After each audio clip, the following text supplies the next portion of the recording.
దేవుడు నీకు ఉద్యోగం ఇస్తే ఆయన వైపు చూడవు, గర్భఫలం ఇస్తే ఆయన వైపు చూడవు, ప్రమోషన్ ఇస్తే ఆయన వైపు చూడవు, నీ ప్రార్థనకు జవాబు ఇస్తే ఆయన వైపు చూడవు.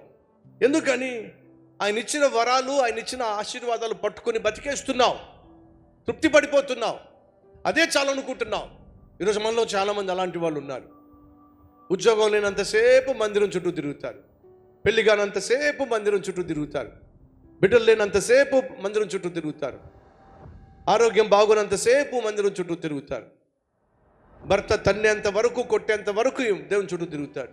భర్తలో మార్పు వచ్చిన, ఉద్యోగం వచ్చిన, స్వస్థత వచ్చిన, పెళ్ళైనా, పిల్లలు పుట్టిన మందిరానికి రావటంలే. ఎందుకని?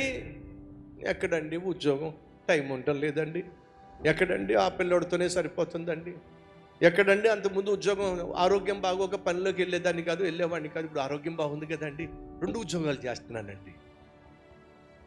ఇచ్చింది ఎవరు? దేవుడు. మరి దేవుని దగ్గర రావాలిగా, టైం లేదండి. అడుగుతున్న సహోదరులు, ఇచ్చినవాడు కాదనుకుంటే ఎంతసేపట్లో పోతుందో చెప్పు. ఆయనకు తెలియదా ఏం చేస్తూ నువ్వు పైకి చూస్తావో? ఎందుకు ఉన్నట్టుగా నీ ఉద్యోగం ఊడిపోయింది చెప్పు? ఎందుకు సడన్గా వ్యాధి వచ్చి పడిందో చెప్పు? ఎందుకు సడన్గా ప్రమోషన్ పోగొట్టుకున్నావో చెప్పు? ఎందుకు రావాల్సినటువంటి లోన్ రాకుండా ఆగిపోయిందో చెప్పు? ఎందుకని కావాల్సిన పెళ్లిగా జరగకుండా ఆగిపోయిందో చెప్పు?